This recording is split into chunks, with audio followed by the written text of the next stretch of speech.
and Washington Redskins running back Thompson. What's going on, Taylor? Not much. How about you? Pretty good. What's up, Chris? Living life. This is the first time I've ever had a person intro our show. This wasn't bad at all. Great job. Thanks, guys. Were you nervous? Yes, very nervous. You didn't have to be. I mean, this is what you do. Out here in Rockville, it's my first time actually at this Hooters, so a lot of people will be out here watching the Monday night game tonight. Taylor, real quick, for anyone that may want to come out here to Rockville in the future, what kind of specials do you guys have going on? Well, we have football every Sunday and Monday and Thursday, and Bud and Bud Light specials Thursday through Monday all day. Have you ever sat next to a professional athlete before? I have not, but now is my first time. It's really Have pretty you ever cool. sat next to a Hooters girl before? Yeah, actually I have. Business purposes, though. Business purposes, no. Okay, all right. All right, so there's a first for everything. Yeah. Have you, we'll talk a little bit with Chris about yesterday's game. They're showing some previews, some replays now, and Redskins 0-2 right now, tough loss. We'll break that down a little bit later on. Real quick, though, while we have Taylor here, do you have a favorite football team? I do. My favorite football team is the Dallas Cowboys. Of course. That's, listen, I can't get upset as NFL media. I can't be biased, but that doesn't shock me. There's a lot of Cowboy fans in this market. That's what I hear. Did you grow up a Cowboys fan? No. I actually didn't watch NFL ball until I got in high school. Okay, And, okay. One of my friends was from Boston, so Patriots fan. yeah. Wow, that's a first. I don't think I've ever heard a player say that they rooted for the Patriots if they weren't from New England somehow, some way. Do you have a favorite college team? I actually like Bama. I'm a Bama fan. Wow, So, that's not bad right there. yeah, I'm like a Southern girl, so.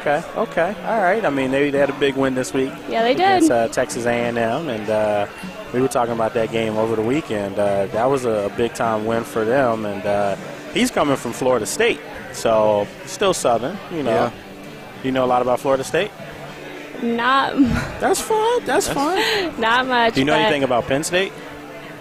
Not much about Penn State Good. I was hoping either. she didn't say, I just know the bad stuff that's going on. That's my school. But, yeah, So what made you an Alabama fan?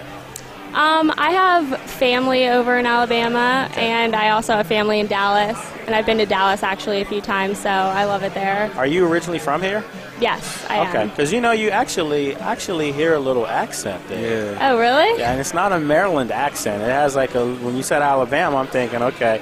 And it's funny she's saying that because what's playing over the loudspeaker right now? Sweet Home Alabama. That's too scripted right there. we literally did not make this up. No, we did not plan that That actually. is almost too scripted. So how long have you been working with Hooters? I've actually been here for a month now. Okay. So I'm still pretty new, but I'm enjoying it.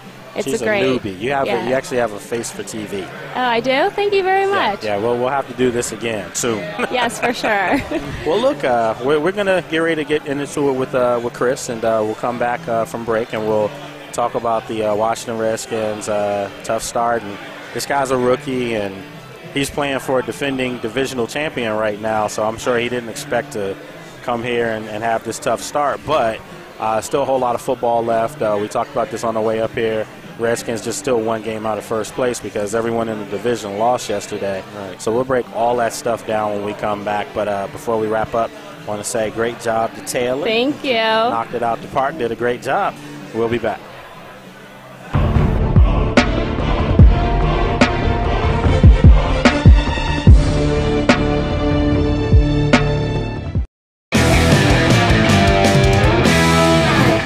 That's a good pour.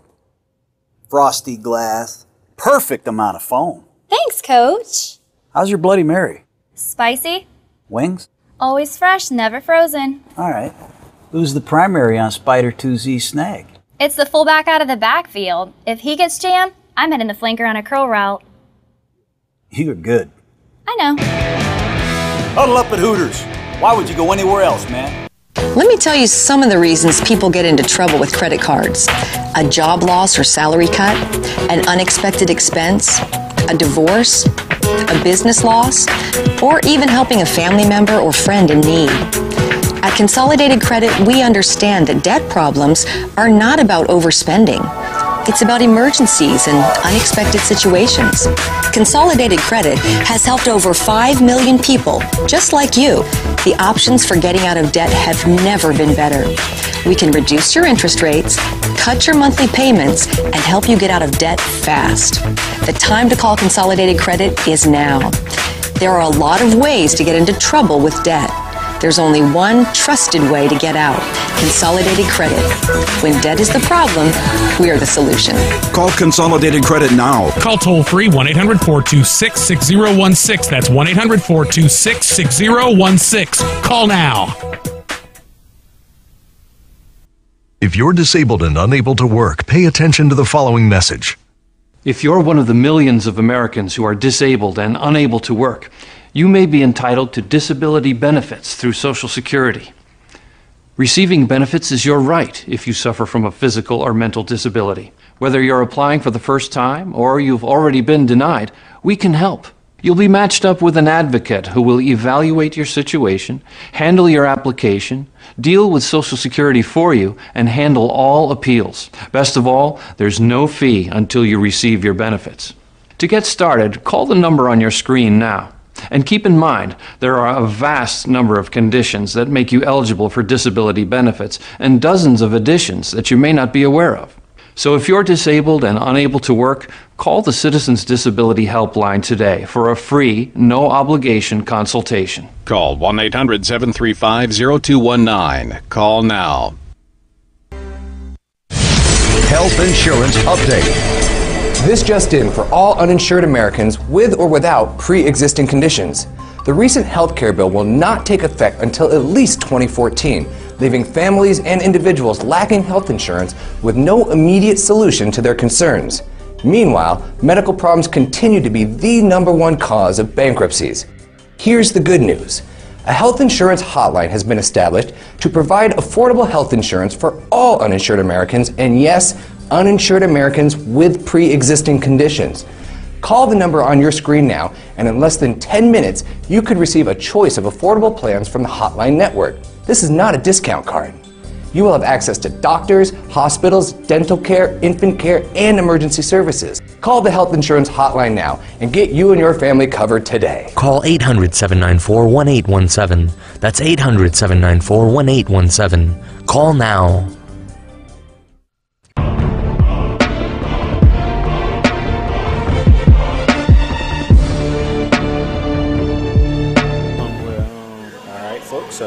Coming back in with Chris Thompson for the Washington Redskins.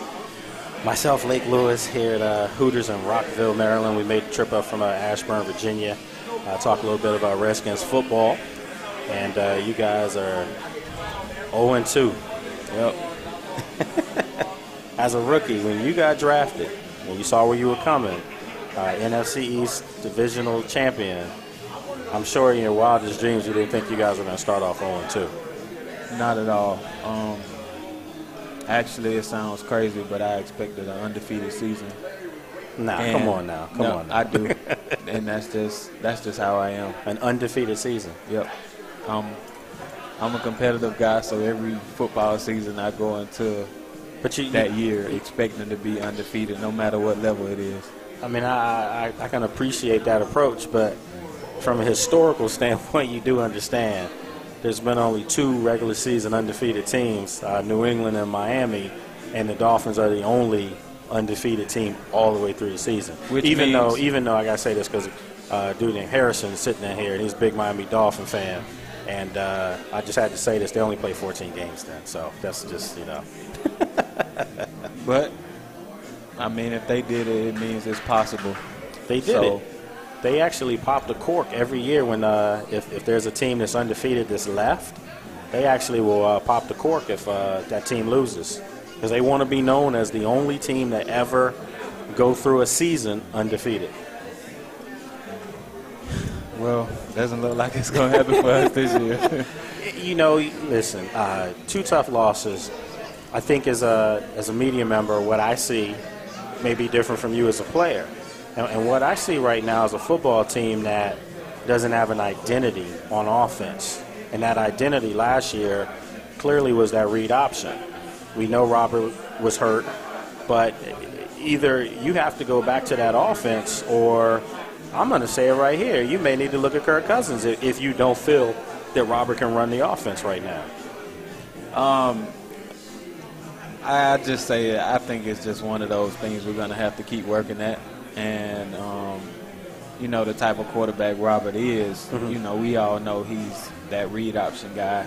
To me, he can do everything, you know, no matter what play is called, I believe he can get it done. Do you feel like it takes away from his – I mean, he's a potent guy, you know, somebody that if you blitzed him, he could get away from you. Listen, he feels like he's 100%. We all know, realistically, no, Robert, you're not 100%.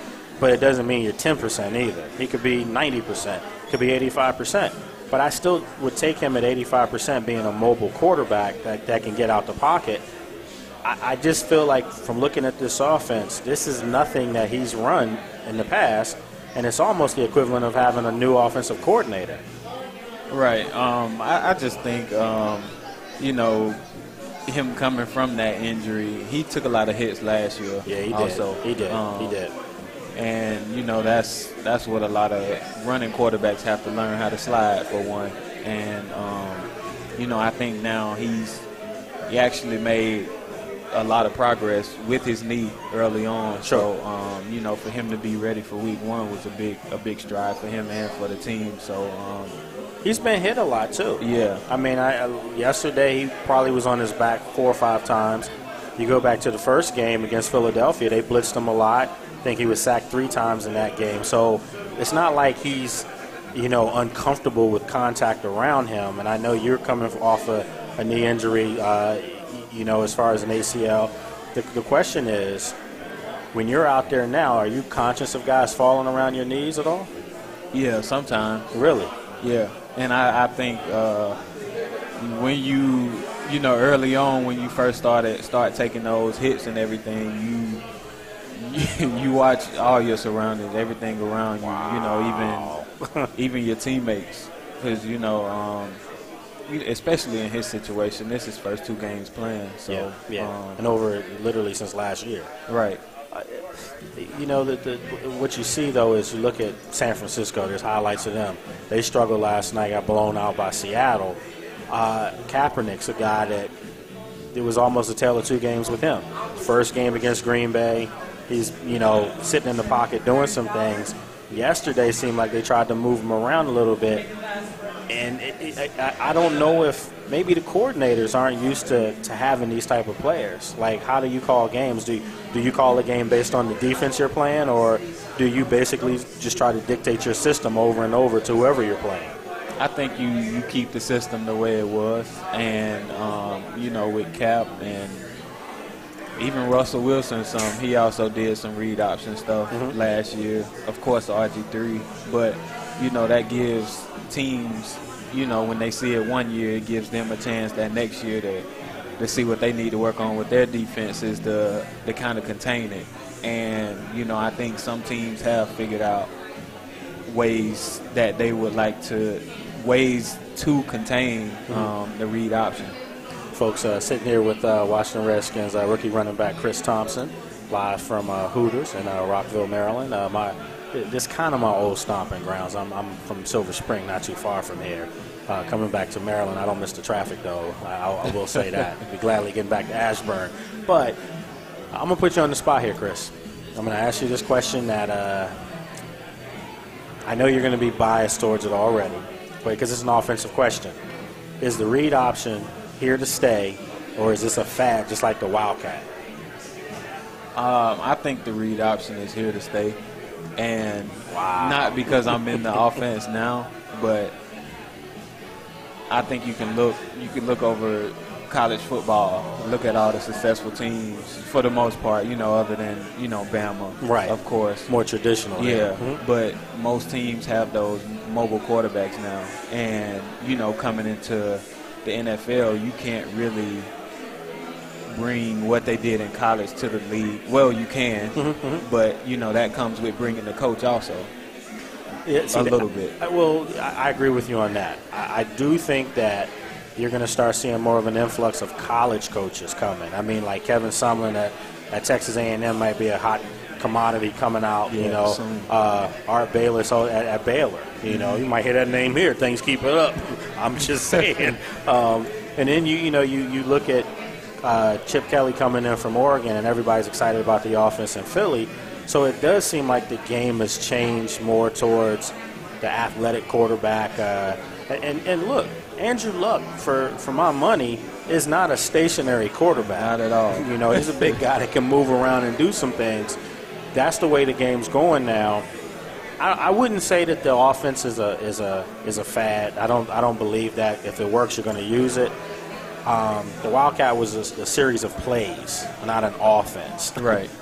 This offense, if you have the right pieces in place, why would you go away from it if it's successful and you're scoring points? Exactly, and I think it's gonna evolve over the next 1, 2, maybe 3 years, where it turns into not only a read option but possible triple option and speed option. You only really see read option right now. Yeah, so you do some mix some play action in there as well. Yeah. And I see the problem I have is I've always looked at the NFL as a defensive league, but now because of the rules changes that have come in, that's why I think the read option is an offense that's working as well. Yeah. I mean, you can't touch receivers anymore. I mean, coming out off the line of scrimmage, you get 5 yards, but back in the day, you could mug them all the way down the field. You can't do that now.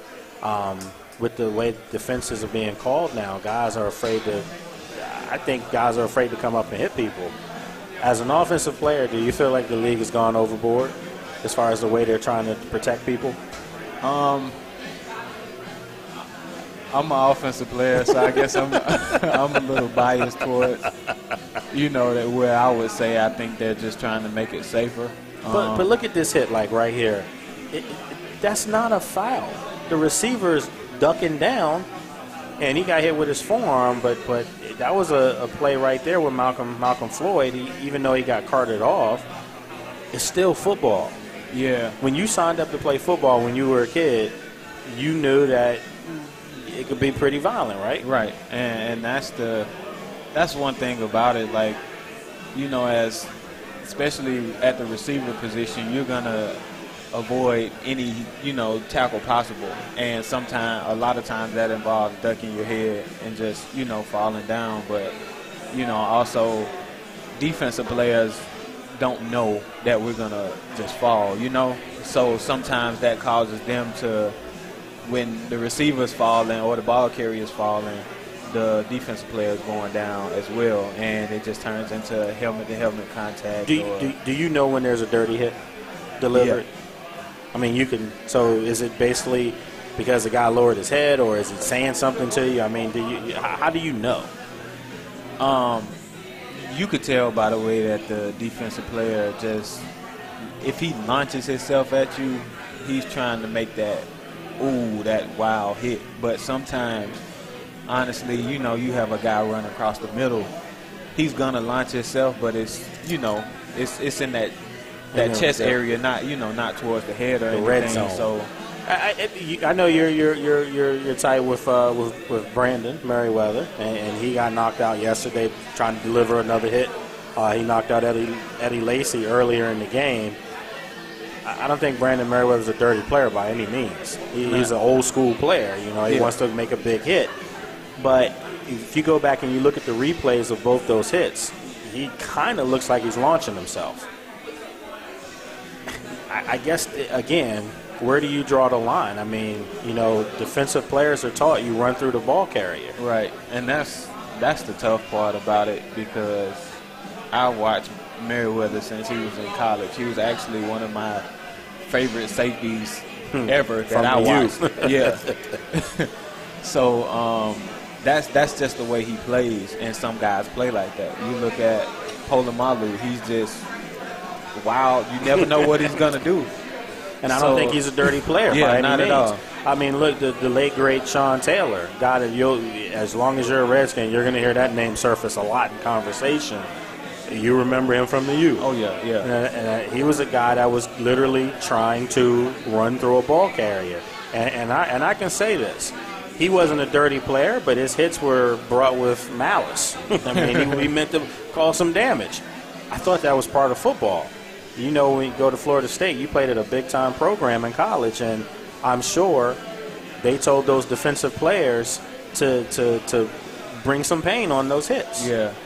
And, you know, I think I also agree that it's part of football, but honestly, I think it's more when it happens to me, I'll think it's dirty then, you know? Yeah. So that's why it's just kind of hard to say what's a clean or a dirty hit, because I also like to see those big hits. If it happens, that's what people pay to see. You know, people, listen, growing up, I know I'm dating myself here, but the game was a lot more violent. And, you know, I remember my father telling me when he was growing up, you could face mask, you could do whatever, you could head slap, you could do whatever you wanted.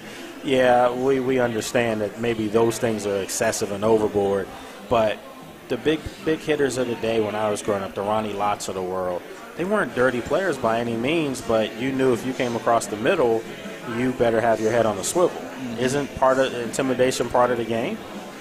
Actually, it is.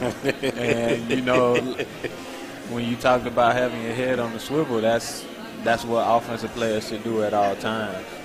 And, you know, especially that goes for running across the middle. And, you know, I think it's tough, but it's also just a connection between the receiver and quarterback also. You know, no quarterback wants to put his receiver in that, you know, that kind of position or whatever. So it's one of those tough, you know, things to, you know, kind of say what's dirty, what's clean, what's. I mean, you're on punt return, man. Like, you're right now the punt return specialist for the Redskins. When that ball's in the air, you probably have, if a split second, 1 second, to make a decision. I know you don't like fair catching, but you have a decision to make. You could actually catch the ball and have somebody literally run right through you as soon as you touch it. I think if you're going to change a rule, that's one right there. I think you still have to give the guy supposedly, it used to be called the 5-yard rule. You're not catching balls with guys 5 yards away from you. I've noticed that. It's almost like they're a yard away from you. Yeah. That's got to be a rule that's going to have to take a good look into, because you don't want to see a guy get ran through like that. That could be a major injury. Yeah, but, I mean, as returners, we just have to make that the right decision. And you got to be a little crazy to do that. You know that, right? Yeah. And you do have to be a little crazy to do it. Do you know you're crazy?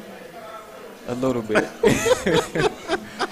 But I guess the fact that I don't like to call fair catches is, I guess I'm considered crazy for that. But, you know, it's also just kind of being aware of the guys around you. I actually caught one last game where the guy had to be about 3 yards away from me, and I was wondering what you were doing. Yeah, I caught it. I took off as soon as I caught it, but I saw him. So it's like you looking at the ball, you looking down, look at the ball, look down, and then it's just kind of that split-second decision: am I gonna fair catch it or catch it? Do you ever worry about dropping the ball, or is that just? I mean, do you ever get nervous about that while it's in the air? Actually, the Tampa and Buffalo game, I was real nervous. Probably because you hadn't done that in a while. Yeah. That makes sense. But yeah, I'll tell you what. There's a name you need to remember, since you said you don't like the fair catch. There's a guy by the name of Mike Nelms that played here, and of course you've heard of Brian Mitchell. Yeah. Okay. Brian Mitchell, you see him out at the facility, I'm sure. Great special teams guy. Perhaps a Hall of Famer because of his special team accolades. But before Brian, there was a guy named Mike Nelms, and he was a big punt returner, actually kickoff returner.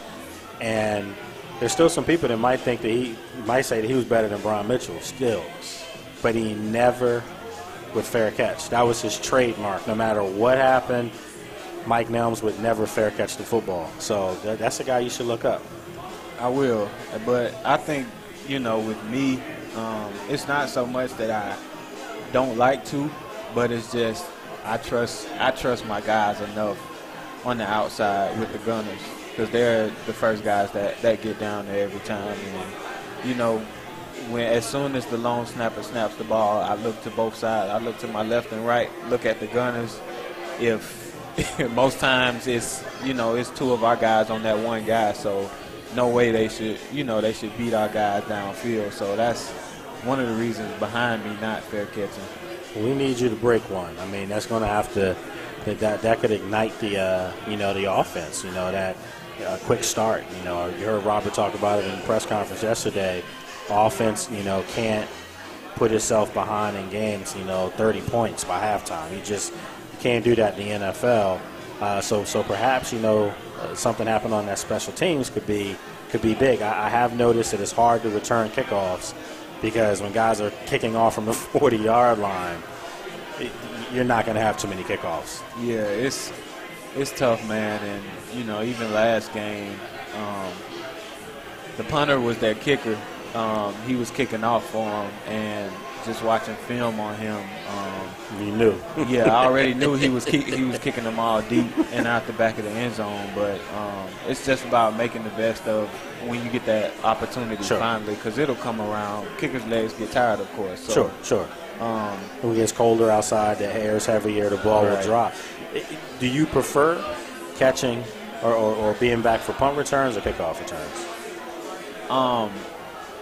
I like kickoff returns better because I know that I'm gonna catch the ball. I'm gonna have a chance to get the return. But you can see in front of you more. Yeah, I think punt return is more exciting though, because reality of it, you have on kick return you have athletic, fast guys. Punt return, you have big guys that's protecting. Just trying to protect. Make sure the punter gets off. On the outside with the gunners, you have cornerbacks, receivers, but on the inside is, linebackers, tight ends. So you're saying they're slow? I wouldn't say that, but they're just not as fast. They're not as fast as a kickoff team would be. Okay, that's fair. That's fair, folks. Sitting here with Chris Thompson from the Washington Redskins, Lake Lewis right here, Sports Journey Broadcast Network, live from Hooters in Rockville. A couple people came out, from Sean Reeves came out from Frederick, Maryland. He always comes out, supports the show. And then we have our Sports Journey crew here. When we are in Fairfax, which hopefully will be a couple weeks, we'll have, more guys coming out as well as Chris. And, hopefully on a brighter note, when get some wins under the belt, I got to tell you, last year, during that 7-game winning streak, this place got crazy. The fan base was ready. And know this about the Redskins fan base. They haven't turned their backs on you guys. I can say that. They're not going anywhere. But they're concerned, and anytime you don't get a win, people start to get worried. But you come out and win Sunday, you're right back in it. In seasons, a lot of football to be played. There's some good football teams that don't have wins yet. So it's not just you guys, the Giants. Another team that was favored, some people favored them to get back to the Super Bowl, not just win a division. They have 2 losses hung on them right now. But if you look at the teams that you've played, you guys have played a Philly team that is a year away from being considered the Super Bowl favorite. Going into last year, people were saying that team's going to the Super Bowl. Yeah. So it's just 1 year later. And then you look at Green Bay. Some people have them predicting them to get back to the Super Bowl. Before we go to break, your thoughts on Aaron Rodgers, seeing him up close? Man, it was it was crazy, man. But it just shows, the preparation that those, why those guys are considered the best. And I could just see him out there just telling every receiver what routes to do and just pointing out, our defense and which guys are blitzing and everything. And I'm just sitting there like, wow. But, that just comes with his preparation as a quarterback. And wow. Yeah. So you could see that he knew the formations that were going up against him. He knew it. That's why he's considered the best quarterback in the game as far as I guess, the new quarterback. I mean, people still talk about Peyton and Tom Brady, but I think people recognize now, as far as, you know, prime in his prime, it's Aaron Rodgers. Any other guys you've been impressed with as far as the first 2 games of your career, looking at from afar? McCoy. I mean, watching him on TV, I was like, man, this guy is it. But seeing it in person is different. Yeah, and he's not that fast. Yeah. He's not slow, though. No, not slow at all, but he's not as fast as people would think he is. Have you ever seen anybody give moves like that? Never.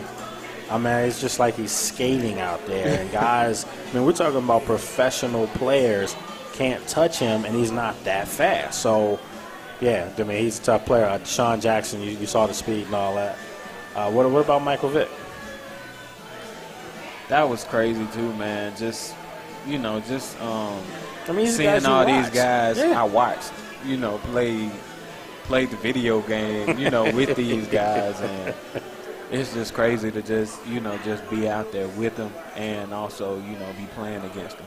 All right, so this the final question as far as Redskins, and then when we come back from break, we'll start talking some college football. A lot of people think your school, Florida State, has a chance to cause some damage in college football. We'll talk about that, but real quick, I know you play Madden, all the young guys do. Do you put yourself as a starting running back for the Redskins in Madden? No. Not at all? Not at all. You're returning punts and kickoffs, though? Only kickoffs. Really? Yeah. Who do you have returning punts? Aldrich.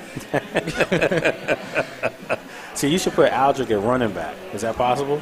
No, it's not possible. I wish they could. I wish it could. So you actually have Alfred starting on your Madden team? Mm-hmm. I mean, are you getting any offensive reps at all?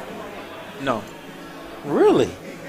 Man, if that's not humble, I don't know what that is. Them jokers will be on the bench in my Madden if I was on the game. I actually might put RG3 on the bench if I was playing Madden as me. Well, look, folks, we'll take a break. When we come back, we're going to talk some college football here. Chris Thompson, Washington Redskins, right here on Sports Journey. Hang tight.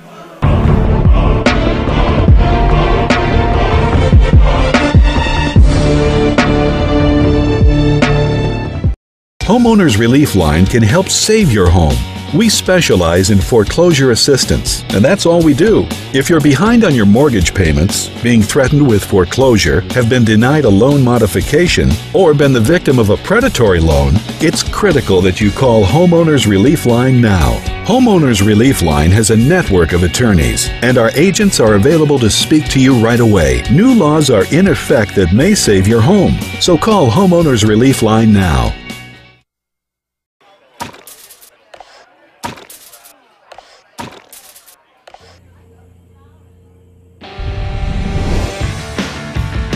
Welcome to Hooters.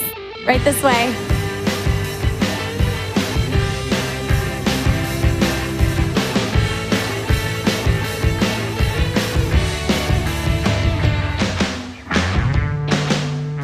Wednesday is Wings Day at Hooters. Get 10 boneless wings and fries for just $6.99. Laser light therapy could be the solution to pain everywhere in your body. Dr. M. Scott White, DC, from New Life Laser of Northern Virginia, is here to tell us how. Now, Dr. White, you say that this new FDA-approved laser is truly a medical breakthrough? That's right. It's the most amazing device I've seen in over 27 years of practice. We're using the laser to treat all sorts of problems like spinal stenosis, herniated discs, degenerative disc disease, sciatic leg pain, and even arthritis. We're helping people eliminate their pain without the need for drugs or surgery. And I understand that you have an incredible success rate. Is that right? That's correct. Many patients feel significant pain relief after just one treatment. And you have a fantastic offer today. The first 25 callers who really want to get rid of their pain get a free spinal exam and 2 laser treatments absolutely free. Dr. White, can you talk a little bit about how this laser works? The laser penetrates deep into the body. It decreases inflammation, increases blood flow, and stimulates new healthy cell growth. The laser speeds up the healing process even in difficult cases that haven't responded to other treatments. Now, I'm sure people will want to know, is the procedure painful? Not at all. In fact, patients actually tell us it feels like a warm massage. Well, there you have it, a truly unbelievable no-risk special. The first 25 callers will receive a spinal exam and 2 laser treatments absolutely free. So don't wait. Call 1-800-PAIN-FREE right now. 100 pain-free. All right, folks, back here with Chris Thompson, right here from Hooters in Rockville, Maryland. And we're going to talk a little bit of college football right now. And Florida State off to a good start. No complaints there, I'm sure. Not at all. If you think about Florida State football, you know, you were there when the big transition was made, you know, from Bowden to Fisher. And, you know, what we've always were told was that, you know, Bowden was in control of everything. But I think sometimes you're starting to see now that Fisher really was the guy orchestrating the offense, doing some things there. Do you feel like Florida State is at that point right now where they're probably ready to start dominating the ACC again? Yeah, I think so. Over the past 2 years, I believe, or the past 3, I would say, I believe we've just been making those strides. And you know, it started my sophomore year. We made it to the ACC championship. Ended up losing to VTech. Junior year didn't happen as we expected, but senior year came around. We got back in it again and was able to finally win. And also great recruiting classes coming in and year out, man. Whole staff been doing a great job at that. And it does. It seems like you guys have had, there was a little bit of a downtime there for 2-3 years where it didn't seem like it was Florida State football as far as just being elite football. Mm-hmm. But it does seem like, you know, the athletes are coming back there over the last few years. You know, you're one of the guys that was there. You see E.J. Manuel right now, mm-hmm. what he's doing in Buffalo. I know you're going to sit here and say, yeah, I knew he was. But did you think he was going to come in the NFL and be this good right away?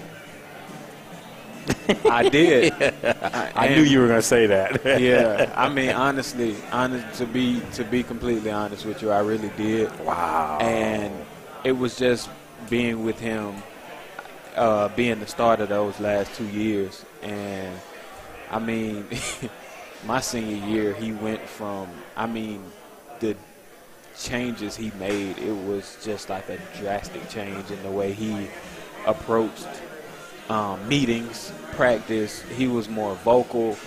Everything. And you think he realized that maybe I can play at the next level? Yeah, I think it was that, and I also think it was just a confidence thing. Like, you know, he knew he had great receivers to throw to. He had guys protecting him. You know, I think all those things come into play, but also I think more of it was confidence. And mm-hmm. that last year, we knew we had a team that could possibly get to the national championship with, you know, of course, going undefeated. And, you know, I wasn't surprised about him getting drafted, and I'm not surprised about what he's doing right now because mentally, I think he's there with the seasoned vets. The ACC, and you know, you notice I didn't mention Big Ten yet. I haven't talked about my conference, but the ACC, I think by and large, obviously in this market, is big because you know University of Maryland's part of the ACC for one more year at least, and then the beatings commence. I'm sorry, but that's going to happen. But you ACC football. ACC is known for basketball. We know that, but for football, I think that the ACC probably gets a bad rap because if you look at traditionally the top 2 or 3 teams in the ACC, they're probably on equal footing. I mean, now you have Florida State and you have Clemson. Last time I looked, that's 2 top 10 schools. Yeah. Do you think Florida State and Clemson can play with the Alabamas of the world today, or the Texas A&Ms of the world, or Ohio States? Yes, I really think so. And, you know, I wish, you know, this year, next year, you know, hopefully this year in the bowl games, either team can meet up with Texas or, you know, hopefully Alabama, you know, just to kind of see it. And I think, you know, with Miami beating Florida this year and Clemson beating Georgia already, you know, I think that kind of shows that we can compete with those guys, with the SEC. But you know what people are already saying? They're already saying that Georgia, you know, down year, You know, there are people saying that Florida is a down year for them, and that's not fair. I mean, you beat the teams that are put in front of you, and when those games were scheduled, they weren't scheduled yesterday. They were scheduled years ago. So if those games are on the schedule, no one expected for Clemson to take on a Georgia team that some people were going to think isn't where they're supposed to be. Georgia followed up by coming back and winning a big game against South Carolina. So I've said this before. People think I'm nuts, Chris. I think the SEC is overrated. I think the SEC's 3 to 4 teams top heavy, and then after that, I just don't think they're good football teams. But they benefit from the Alabama, Florida's, LSU's of the world. I think Texas A&M. I think Johnny Manziel last year won a Heisman because of the conference that he played football in. Yep. I'm not saying that he's not a great football player, but there are guys that I've seen in the ACC do these things. Are you telling me that Sammy Watkins isn't probably the most dynamic player in the country? I mean, your Taj Boyd looks really good right now. You have a freshman quarterback that somebody already told me this the other day. Do I think this freshman guy could win the Heisman Trophy? And I said, didn't the freshman win it last year? Exactly. But they're not going to give it to him because they shouldn't have given it to a freshman last year. Who do you think in the ACC is the team that Florida State has to look out for this year? Is it Miami? No, I think it'll be Clemson again. Okay. But I think Miami will be tougher. Where do they play this year? In Miami? No. I think they play in Doak Walker. Yeah, it's home this year, so I think that gives the upper hand. The game was pretty close last year, so and you know, on top of that, they beat Florida. So going into this game, you know, that bragging Miami rights for and the Florida state. game, that's whoever. I think no matter what happens in that Florida game, that Miami and Florida State game is going to be who won the state of Florida. That's almost a national championship game in itself. Yeah. That's going to be big time.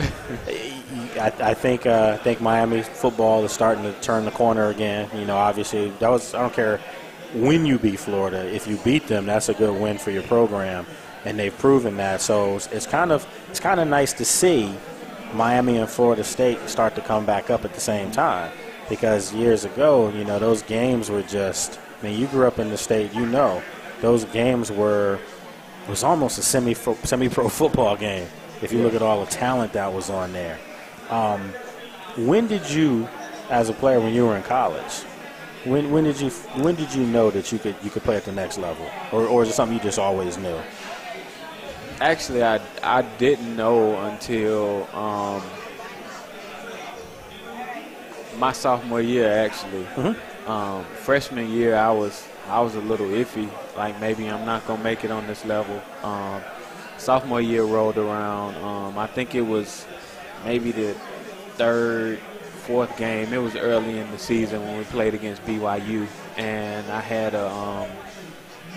like an 80-yard run or something, and from there, my confidence just went through the roof, honestly. And so you knew you could do it. Yeah. After that, I was like, okay, I can do this. I can play at this level. And if you can play at that level in college, then naturally, I mean, if you can play at Florida State and do work, I mean, I remember before your injury, you were on pace for 1,000 yards. Yep. And that would have been the quickest to get to 1,000 or something? No, I would have been the first since Ward Dunn. And that's Are you telling me there's been no 1,000-yard back since Ward Dunn? None. Wow. Yeah, my sophomore year, I think I finished the season with 832. Before the year before I got there, I think Jermaine Thomas, he was the starting running back then. Decent. He was close. Yeah. But ever since, I would say about around 2002. Maybe 3. It's been a 2 running back system there ever since. Right. So it actually is pretty tough, because when I was there, when I was starting, we were running a 3-back rotation all my last 3 years that I was there. You know, you actually favor Ward Dunn, size-wise. That's what a lot of people tell me. Yeah, I mean, I'm sitting there thinking to myself, I remember Warwick Dunn wasn't. People thought that he was diminutive in size. No. Warwick Dunn was a physical specimen. Yeah. He was not a skinny dude. He was a guy that was pretty built and was deceptively fast. People don't really remember him for being fast. They remember him for being quick, but if he got into your backfield, he was gone. Mm-hmm. Is he regarded as the greatest back ever at Florida State? I would say so.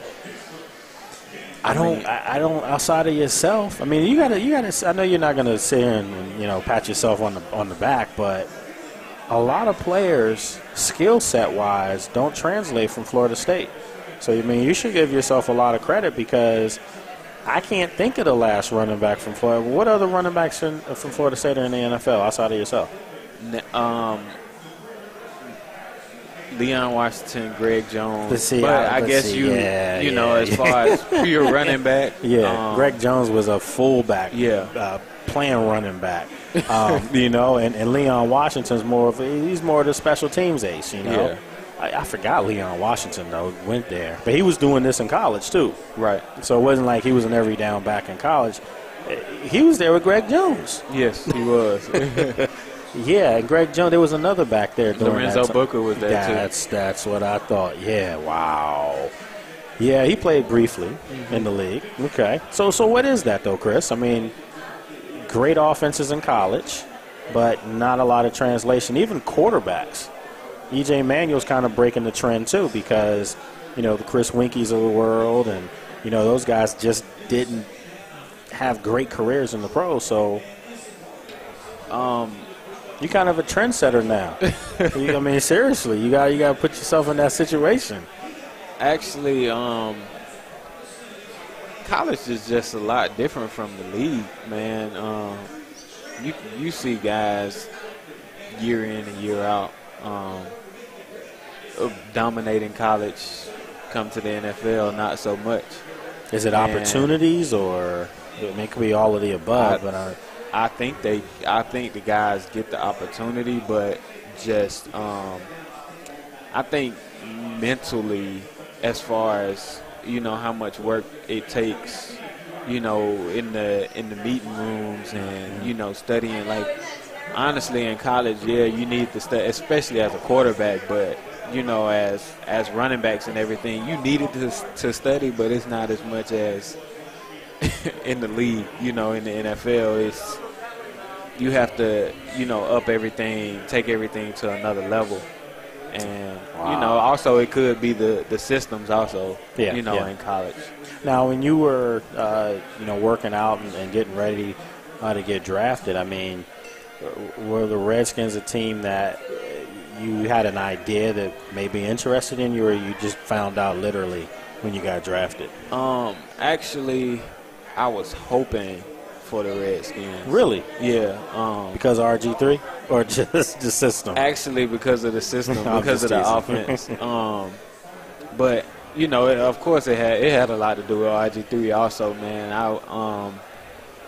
When I actually started to feel like I had the opportunity to play in the league, I was like, man, I was just talking to my friends like, what offense would really fit me? And I'm sitting there like, no offense would really fit, the style of play that I have, and also being a small back. I'm pretty sure I wasn't gonna, at least starting off, I wasn't gonna be an every down back. So,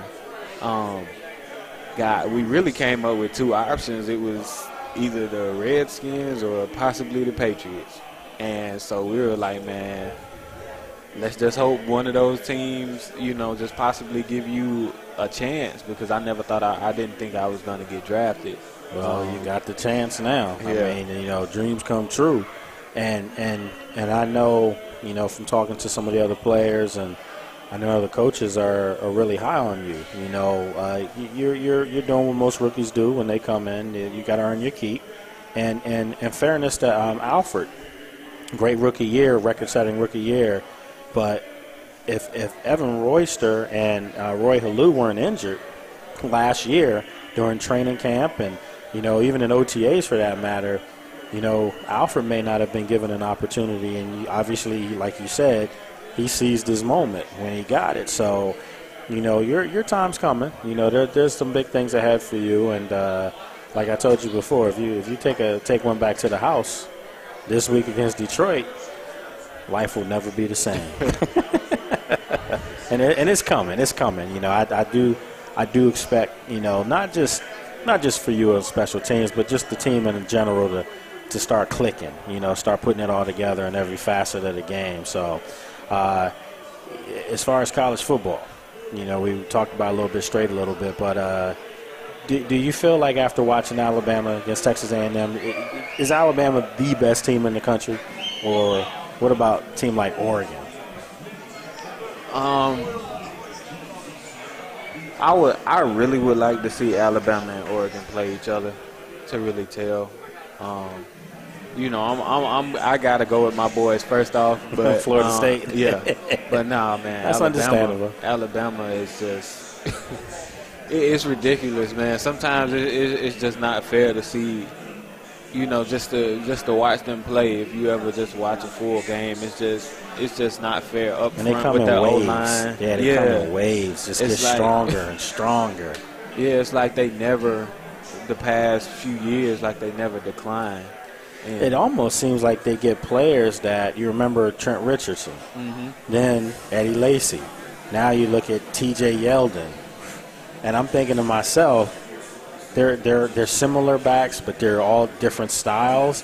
Yeldon looks like he has the potential to be better than both those guys, and those guys are starting on Sunday in the NFL. Yeah, I mean he's and he's big. He's killing it too, man. And you know, one of my running backs from Florida State is this guy also that's at Alabama. His name is D Hart, and they're real good friends. So you know, I hear a lot about him from, you know, my college teammates, that he's going to be, once Yeldon leaves out, he's going to be that guy. The next guy. They had the kid Fowler, too, who's more of an Eddie Lacy type back, you know, big bruising back. So, you know, they recruit for the system. They recruit for guys that fit, that have same body sizes. They bring them in. Nick Saban, man, I mean, call what you want. I mean, he's that guy right now. He's kind of like Pete Carroll was when he was at USC. Do you think Florida State can hang with these teams on a neutral site? I believe so. I believe we have a chance, honestly, against anybody.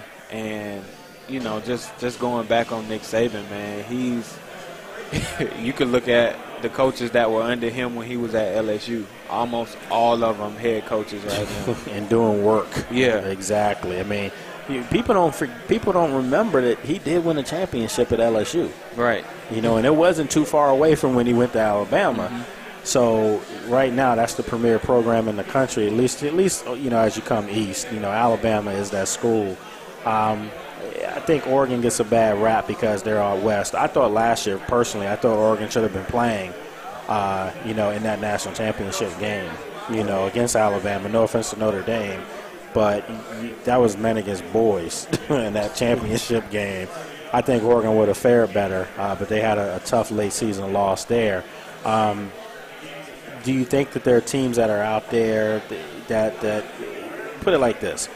You have preseason top 25s. Should there be preseason top 25s? Because you're going to always have the same traditional teams always put up there to start the season. I think it's good and more for the players and fans. I say more for the players. Just leaving Florida State, when we see those polls, it's motivation, you know. And we never like to be in the top 10. I know I never have liked to be in the top 10. Really? Yeah. Because you feel like you got hunted at that point? The one year that we were in the top 10, we fell out really fast. Wow. And, that's interesting. Yeah. You know, some guys, you just have to know how to learn how to handle that success. And we had a lot of young guys coming in that we were expecting to be starters as sophomores, some playing as freshmen. So it was like, okay, yeah, we're in the top 5. We good to go. So we don't have to put in all the work. Right. And I think that's one thing that kind of, I don't know if we were in the top 5 or not starting last season, but that was something we wanted to show the NCAA, the league period, that we were one of the top 5 teams in teams in the nation, and we just ended up falling short against NC State and, of course, Florida at the end. See, the issue that I see is this. Let's just say Florida State or Clemson. I don't want to put Miami in that category. I think Miami's a good team, but they're not better than Florida State or Clemson. Let's just say Clemson or Florida State come out of the ACC and win the ACC championship game undefeated. But you have an Ohio State out of the Big Ten that's undefeated, and you have an Alabama that's undefeated.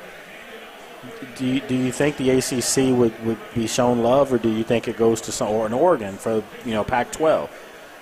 There's a legitimate chance that we could have 4 undefeated teams from 4 power conferences. Mm-hmm. Do you think the ACC has enough clout for Florida State to be in there?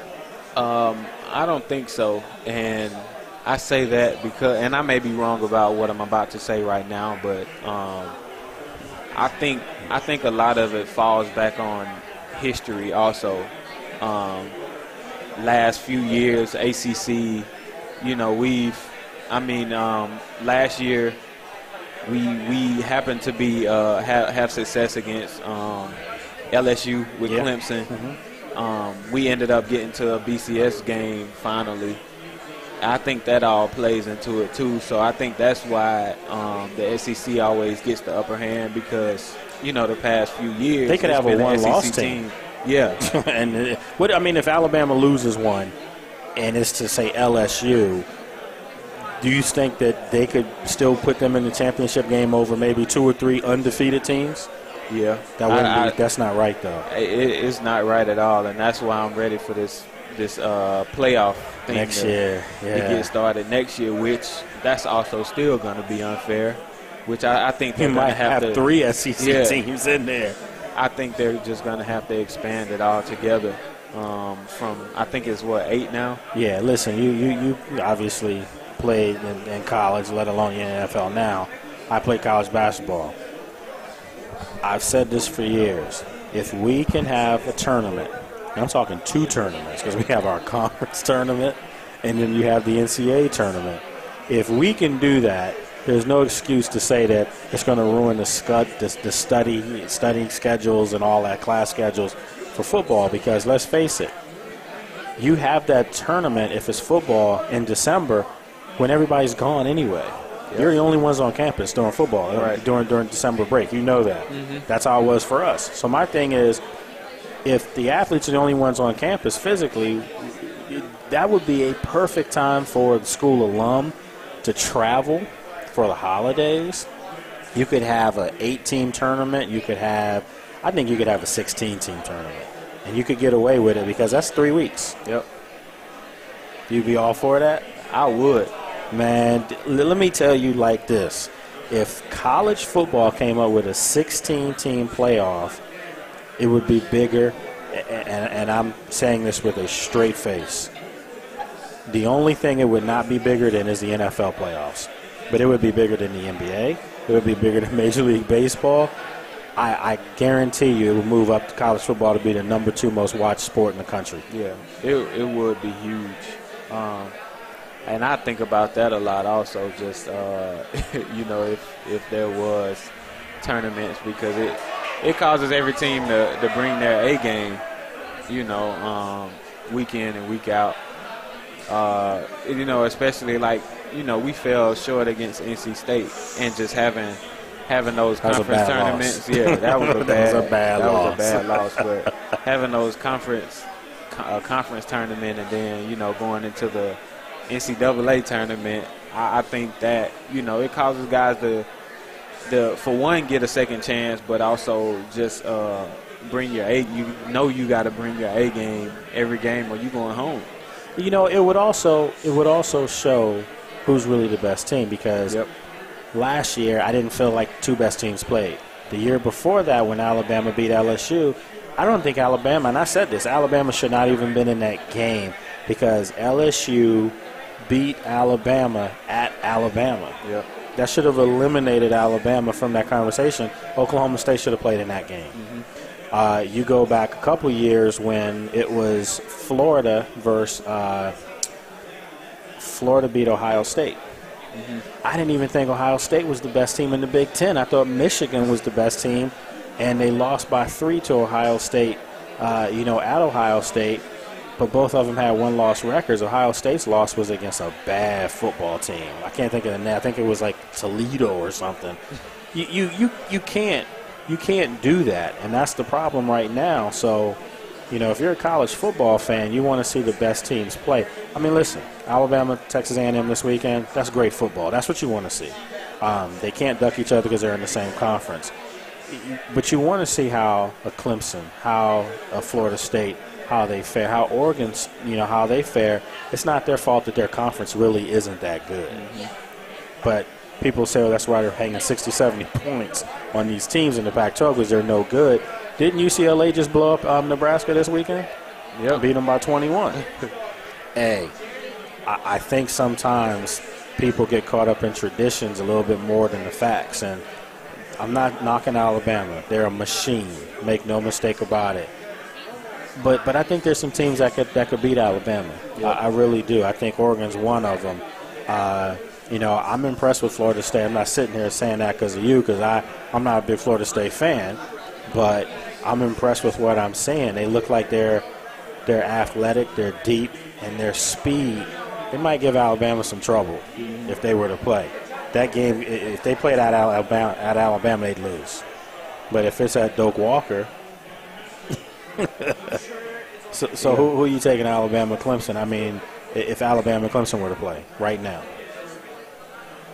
I don't know. You see? Yeah, it'll really be tough. I think Alabama just, for the most part, has had size and speed over, everybody they play. Although deep. It's been in the SEC, they're just deep. And I think in the ACC, and I even say Oregon also, I think they would have a legitimate chance to beat Alabama. Do you think McCarron plays in the NFL? I mean, when you 27-2 in your 2 national championships,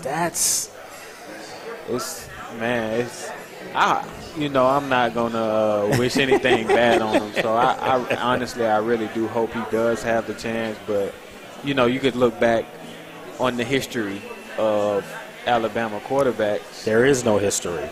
Yeah, I mean, David Shula. I mean, that's probably I can't remember an Alabama quarterback playing, and that's another thing. Offensively, Nick Saban has really translated it. I mean, they had some running backs in the past that came out, but he's starting to get receivers. Oh, yeah. I mean, Julio Jones, now this kid Cooper. I mean, again, they're recruiting to replace guys with the same type of player that's coming in. I do. I look at Alabama and think they're a semi-pro football team because of their depth. But they can be beat, though. Yeah. They can. I mean, the gentleman here is like, nah, man. I think Oregon can run with them. I do. Oregon, because they're gonna expand the game on Alabama. The only way you beat depth is you get to the depth. I mean, and they would stretch them out. I mean, this team's averaging 56, and they're pulling starters in the fourth quarter. I'd like to see that. And that very well could be the national championship game. It could be interesting. So anyway, folks, talking college football here with our Washington Redskins running back Chris Thompson. And is this your first time coming into Maryland for anything? Outside of the games, of course. Yeah, coming this far in. I actually. You think it's far? Yeah. No, you came with me. We were on the road a lot. No, one of my agents, one of his clients plays for the Ravens. Okay. And he was a rookie also, so I came in and just sat and met with him. We went out to eat or whatever and chilled, but it was like kind of just right off the highway. So. This kid's going in playing for a Super Bowl champion. That's crazy, man. Yeah. But, I mean, hey, you coming in playing for a Champion 2 divisional championship. That was the first division the team won since 1999. Wow. And only the second one they've won in 25 years. So that's what I'm saying. You're coming in at a real good time. That's why the expectation level is there. So I'm sure you guys will fare well this week. And I've already predicted it, folks. So, you know, on my show, which you can see from 3 to 6 here on Sports Journey, I actually give my predictions on Wednesday. You don't know my prediction name. You're new to town. But everyone knows when they want their predictions, they go to Lake Stradamus. So, okay. So on Wednesday, Lake Stradamus will be giving his predictions. And let me just tell you, as my agent Jesse sitting there, he'll tell you, because he was in the studio the other day. When I did my predictions, we picked the 5 biggest games of the week. The games we picked were, and I remember the order and everything. The games we picked were. The number 1 game of the week was San Francisco-Seattle. We had Denver and the Giants, the second most important game. We had the Redskins and Packers, third most important game. The fourth was Dallas and Kansas City. And the 5th was Atlanta and St. Louis. And I called every game. Sorry, I did predict the Packers to win. I called every game except for San Francisco. I think we both had San Francisco beating Seattle. And so that's the only game we lost. Wow. So I'll take my 90%. So just know, on Wednesdays, when he comes on, Lake Stradamus gives his predictions, and we'll do that again. Well, look, we're going to be ready to wrap it up tonight here from Rockville. Appreciated hospitality here. We had Taylor on with us earlier. She did really well. She was excited, kind of nervous, but she did well. So we will be making our announcement, on sportsjourney.com and, on social media, also on TV as far as the next show that we're planning for. I'm not sure if it will be in Fairfax or if it's not back here, but we'll let everyone know. And we look forward to seeing you guys again. Chris, my friend, I appreciate you coming out. Did well. He didn't seem like a rookie on the show tonight.